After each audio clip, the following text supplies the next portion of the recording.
Pilipinas, magandang araw po sa inyo, Luzon, Visayas at Mindanao. Alam mo, ka-coffee ha, itong si Sara at si Robin Padilla, nagsa-self-destruct. Pinapahiya nila yung sarili nila sa mga pinagsasasabi nila. Una, si Robin Padilla, tama ba naman? Gumawa ng resolusyon dyan sa Senado para i-repatriate daw si Digong. Nakakatawa.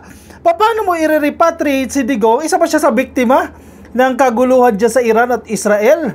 Tapos, Senado. Ano magagawa ng Senado? Ihawak ng International Criminal Court kung di ka ba naman talaga Anong klaseng tao ka, Robin Padilla? Senador ka. Ipaparipatriate mo yung hawak ng ICC. At anong kapangyarihan ng Senado? Mas magaling ka pa sa presidente. Nakakatawa yan si Robin Padilla. Number 2, itong si Sara Duterte. Tinawag daw po na Budol King. Itong si PBBM, scammer daw. Biglang si PBBM ang naging scammer. Nakakatawa to ah. Bakit biglang si PBBM naging scammer dyan? Sinong scammer dyan? Ang scammer, yung sinasahuran ka ng gobyerno, wala kang ginagawa, puro kagala. Diba? Nakarating na raw, nakabalik na ng Pilipinas ngayon. Ang tanong dyan, kailan na naman aalis yan? Next week, alis na naman yan. Diba? Kung saan naman pupunta yan. Yan ang Budol Queen. Ang laki-laki ng sinasahod mo sa gobyerno, almost 400,000 a month. Plus the bonuses. Plus the confidential funds. Plus the chiching-chiching. Tapos, hindi ka magtatrabaho kung ano-ano pang gagawin mo. Kung ano-ano pang sasabihin mo sa presidente at sa gobyerno. Oh, nabasa nyo na yan? Itong sinasabi ni Sara Lustay Duterte. Sabi niya, it looks good on paper. Patungkol po dito sa sa ekonomiya daw ng Pilipinas sa ilalim po ng administration ni PBBM. Sabi niya, it looks good on paper but you don't see it at all in everyday lives of Filipinos. Sa Tagalog, maganda lang daw po sa papel yung pagganda ng ekonomiya ng Pilipinas dahil hindi naman daw po nararamdaman o hindi naman nakikita sa buhay ng mga Pilipino. There is nothing happening in our economy. Yung mayaman, mayaman pa rin. Yung mahirap, lalong naghihirap. Hindi naman sa lahat ng pagkakataon. Unang-una, maraming mahirap na medyo umaangat-angat. Merong mayaman na nananatiling mayaman. Merong mahirap na nananatiling mahirap. At maraming factors dyan. Hindi mo lahat pwedeng isisi sa gobyerno yan. At alam na alam mo yan. That's the first point. Hindi mo pwedeng isisi sa gobyerno tanging kay PBBM o sa gobyerno kung bakit ka mahirap. Yes, factor yan. Pero hindi mo pwedeng i-attribute yung pagiging mahirap mo dahil sa gobyerno. Diba? May kakayahan ka rin, magsumikap ka rin, may pananagutan ka rin, may tungkulin at responsibilidad ka. Number 2, kung magsalita tong si Sara Duterte, kala mo hindi siya parte ng gobyerno. Parte po siya ng gobyerno. In fact, number 2, pinakamataas, pangalawa sa pinakamataas na leader ng bansa, Vice President sa salary grade SG32. Si PBBM SG33, siya SG32. Almost 400,000 naman yung sinasahod niya. Tapos kung magsalita ka, kritiko ka. Dapat sarili mo rin kinikriticize mo dahil parte ka ng gobyerno. Bakit hindi mo i-criticize yung sarili mo? Kung bakit ganyan ang sitwasyon ng mahihirap, parte ka. Kung yan ang claims mo ha. Kung yan ang argument niya, dahil sa administrasyon, dahil sa gobyerno, mahirap pa rin ang mahirap. Kung yan ang argument mo, may kasalanan ka pala dyan. Kasi hindi ka rin nagtrabaho. Kung ang tingin mo sa gobyerno, hindi nagtatrabaho, edi parte ka, vice presidente ka eh. Parte ka ng gobyerno. Pero kung magsalita si Sara, akala mo, spectator. Akala mo, audience lang. Oy, madam, key player ka. Pangalawa ka nga eh. Kung sa basketball eh, sunod ka sa team captain. Diba? Vice-presidente ka. So kung pumalpak ang gobyerno, palpak ka rin. Kasi vice-presidente ka eh. Kung nagtagumpay ang gobyerno, nakikisaw-saw ka pa. Posible ka pang madamay sa tagumpay ng gobyerno. Panahon ni Marcos yan at ni Sara Duterte. Umunlad ang Pilipinas. Diba? Makikinabang ka pa dyan. Pero kung magsalita to, akala mo naman, hindi siya parte ng gobyerno. Yan ang Budol King. Budol Queen. King ba siya o Queen? O Queen. Oy, alam niya ba yan? Sige. Kung makapagbintang no? Headline ng Politico.com. Rich stay richer, poor getting poorer. Sara Duterte hits Marcos's paper perfect economy. Wow, ekonomista ba siya? Anong alam ni Sara? Ekonomista ba siya para sabihin niya na paper perfect? Maganda lang yan sa papel? Ano sa tingin mo ang NEDA? Ibig sabihin, inimbento lang ng NEDA? Iniimbento lang ng DTI? Iniimbento lang ng Department of Tourism? Iniimbento lang ng iba't ibang kagawaran ng gobyerno yung kanilang datos? Ganun ba yun? Dahil hindi siya naniniwala doon sa report eh. The country's supposed booming economy is a work of fiction. Katang-isip lang daw po yan, yung pag-unlad ng ekonomiya ng Pilipinas. While most Filipinos are barely scraping by under the Marcos administration, scraping by under the Marcos administration, according to Vice President Sara Duterte. Madam Tisud, wag mong ilabas ang sarili mo sa equation. Parte ka ng equation eh. Wala ka nga lang gamit. Diba? Dapat nagtatrabaho ka. Actually, dapat sinisingil ka rin ng mga DDS, mga dilis. Oy, gising. Singilin nyo rin si Duterte. Bakit ganito ang ating sitwasyon? Dahil hindi nagtatrabaho ang Vice Presidente. Hindi lang si PBBM ang sinisingil ninyo. The country's VIP has criticized the government for allegedly painting a rosy economic picture while the people suffer from high consumer prices, crimes, and poverty. Wow! Matataas daw po ang poverty rate, mataas ang krimen, marami daw po ang naghihirap. Wow! Anong datos mo? Patunayan mo na mataas ang krimen, na mas mataas ngayon as compared sa mga crime rates ng panahon ni Digong. Anong proof mo na mas mataas ang poverty rate? Anong proof mo na mataas ang presyo ng mga bilihin? Ba't ng panahon ni Digong, hindi ba tumaas yung presyo ng mga bilihin? Wala bang inflation? Kapag nagsabi ka, kapag nagsalita ka, dapat meron kang paipatunay. Di ba? Meron kang proof, hindi ka dadana, wala ka namang patunay. Paano ka paniniwalaan? Di ba? Hindi ko lang sa mga DDS, bakit naniniwala kayo dyan? Sabi niya, ang dami-dami nilang sinasabi, napakaganda ng ekonomiya natin, bumababa ang inflation, madami ang investments, we are on our way to becoming from a developing country to the next level. Maganda siya tingnan sa papel. It looks good on paper but you don't see it all. You don't see it at all in everyday lives of the Filipinos. She said during a pro-Duterte rally dyan po sa Australia. Nagkalat pa dyan sa Australia. O dyan pa nagsalita. Hindi niya rin alam. Marami din mga Pilipino ayaw na nandiyan siya. Nagkilos protesta pa nga eh. Para tutulan yung ginagawa niya dyan eh. Alam mo, imbis na tumulong tong si Sara Duterte i-promote ang Pilipinas sa ibang bansa, sinisiraan niya ang Pilipinas.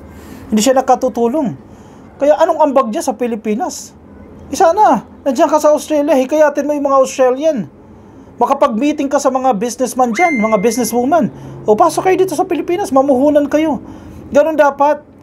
Tumayo ka sanang ambasador ng Pilipinas. Pero anong ginawa niya dyan? O, hawak ng mikropono. Nagsisigaw.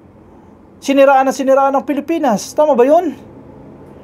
Parang hindi tama yun. Hindi ka na nakakatulong sa Pilipinas, nakakasira ka pa. Di ba may kasabihan tayo, kung hindi ka magiging parte ng pag-angat ng isang tao, ng isang bayan, huwag ka na maging parte ng kanyang pagbagsak. Nagigets niyo yung punto na yun, ka-coffee? Manahimik ka na lang, wala ka lang ang ginagawa, ikaw pa tong madaldal. Di ba kung may ginagawa ka, pwede ka pa mag-criticize. Pero wala kang ang ginagawa eh. Ikaw pa tong madaldal. Tama yung kasabihan eh, na kapag ang lata walang laman, napakaingay. There is nothing happening in our economy. O yun naman pala eh, ma'am. Wala nangyayari sa ating ekonomiya. Ibig sabihin, hindi ka kasi nagtatrabaho. Hindi ka tumutulong or hindi mo lang alam na ganito yung mga nangyayari kasi lagi kang absent. Baka hindi ka na nga nanonood ng balita eh. O umatid ka ba ng meeting? O hindi ka na ini-invite? Wala ka talagang papel kasi talaga. Spare tire lang. Pinanindigan niya talaga. Yun nakalagay dyan sa ating konstitusyon na spare tire lang.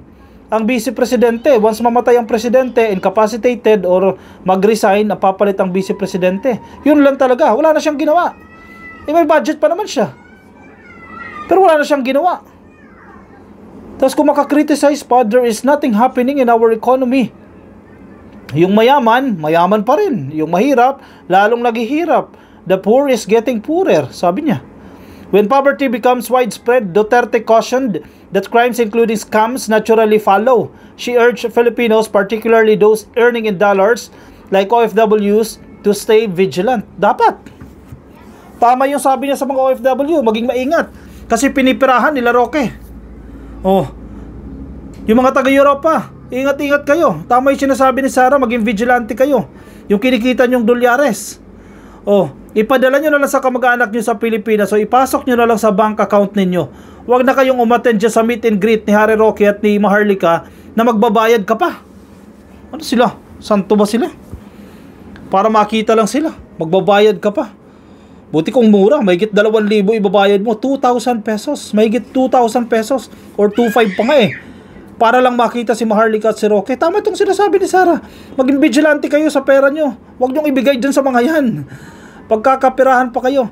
Kapag sobrang dami ng mahihirap, tumataas talaga ang krimen because the lure of easy money is tempting them every day. Kaya dumadami scammer sa Pilipinas. Mag-ingat kayo ha sa mga kababayang earning in dollars because target kayo ng scammers, investment scam, text scam, lahat na, she said.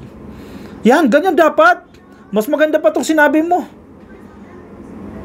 O, at least may magandang sinabing bahagya. Pero kakambyo yan eh. Even the VIP's own kasambahays paid above minimum wage and with degrees are stuck working for her because she could not get decent paying jobs. She disclosed that her household helpers have accompanied about the soaring food prices and other necessities. Oh, hinalintulan mo naman yung kasambahay mo sa mga Pilipino. No, baka kulang sa diskarte. Hindi raw makahanap ng magandang trabaho. Kulang sa diskarte. O may degree daw yung kanyang kasambahay. Bakit hindi makakuha ng trabaho na maganda-ganda ang sahod? Unang-una, ibig sabihin, hindi maganda ang sahod sa'yo. Kasi sinasabi mo, could not get decent paying jobs. Di ba nabubulgar siya dyan eh. Oh. Ulitin ko ha, even the VP's own kasambahays paid above minimum wage and with degrees are stuck working for her because she could not get decent paying jobs. Sa madaling sabi, si Sara Duterte mismo, hindi siya nagbibigay ng decenteng sahod sa kanya mga kasambahay. Oh, reading between the lines, sabihin nyo, ka-coffee, gumagawa-gawa ka na naman dyan. Nag-iimbento-imbento ka na naman. So, siya kanya mismo lang galing. O, nasa balita mismo. O, may degree yung kanya mga kasambahay, hindi raw makakuha ng better paying jobs. O, hindi raw pala decente yung pasahod ni Sara. She disclosed that her household helpers have complained about the soaring food prices and other necessities. Bakit? Mga kasambahay mo, sila pa namimili ng pagkain nila. Di ba dapat libre na yan? Di ba? Nagre-reklamo daw po yung kanya mga kasambahay dahil sa mataas o tumataas na presyo ng mga bilihin at ng iba pa pong mga pangangailangan o necessities. Bakit? Baka pagkain ng mga kasambahay mo, sila pa bumibili. Kaya nagre-reklamo na mataas. Sagutin mo na. Di ba? Stay in nga sa inyo yan eh. Uuwi lang yan. 1 beses sa 1 buwan. Maswerte na yan ha. 1 beses sa 6 na buwan. O bakit nagre-reklamo sila? O ibig sabihin, sila yung bumibili. Kasi kung hindi sila yung bumibili, hindi sila magre-reklamo. Nako, madam, ano yan? Una, hindi decente ang sahod ng iyong mga kasambahay. Pangalawa, nagre-reklamo sila, ibig sabihin sila ang bumibili. Kasi kung libre, it will never file a complaint or hindi yung magre-reklamo. Duterte also called out the country's debt that has reached 16 trillion pesos with zero results to show for it. Nasaan ang inutang? Kapag may inutang ka, may nakikita ka, sabi ni Sara. Wait, si Marcos ba lahat umutang ng pera na yan? Di ba mga previous administration yan? Yung mga utang na yan, hindi lang utang ni Marcos yan. Previous administrations, nag-compile na yan, naipon na yan na naipon, nag-i-interest yan. Mali ba yung ginagawa ni PBBM? Hindi siya mangungutang? O sige, paano mo i-address yung budget deficit? No. Ano ang budget deficit? Halimbawa, 2025, kailangan mo ng 5 million pesos ha. Example lang ito ha. 5 million pesos lang na pondo. Kailangan mo para ponduhan. Pasahod sa mga government employees, may project si DepEd, may project si DOTR, etc. etc. So kabuuhan, kailangan mo ng 5 million pesos para nagbabudget ka lang sa pamilya mo, no? Sa isang taon, 5 million pesos. Saan mo kukunin yung 5 million pesos? O, tax collection, o revenue collection, customs, BIR, etc., LTO. So may mga government agencies na nagpapasok ng pera.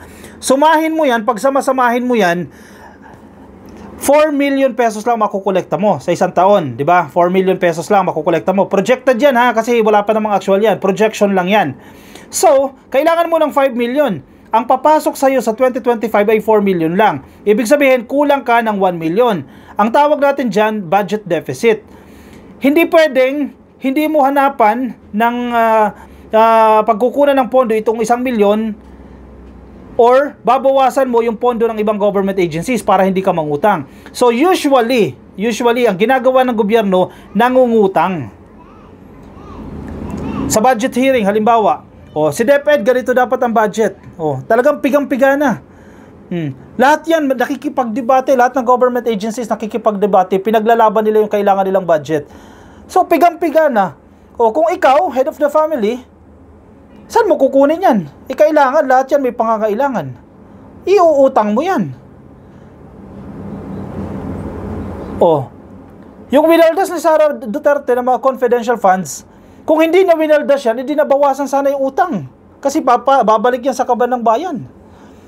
Winaldas niya sana, kung hindi na winaldas yan, nakatulong sana yan, napababa sana yung inutang natin.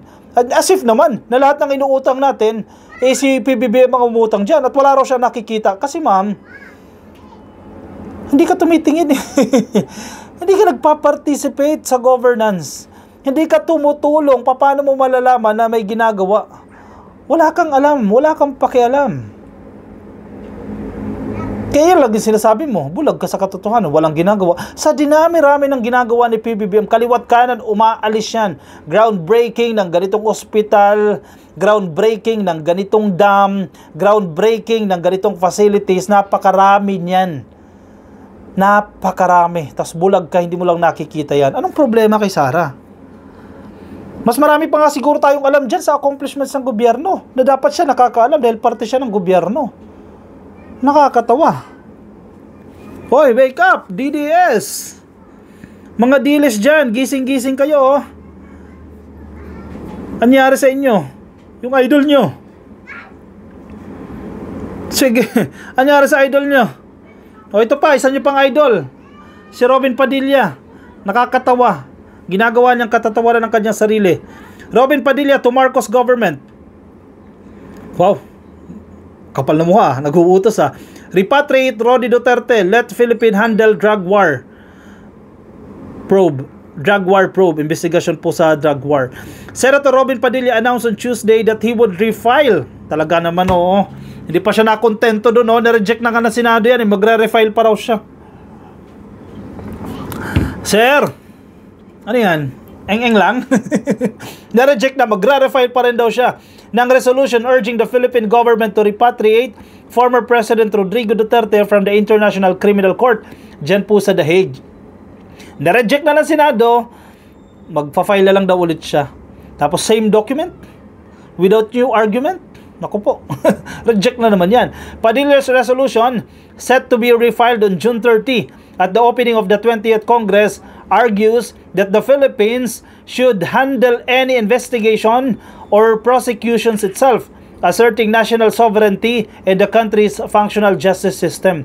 Padilla first filed the resolution on Monday, June 23, but his resolution was not accepted by the Senate's Bill and Index section due to the adjournment of the 19th Congress.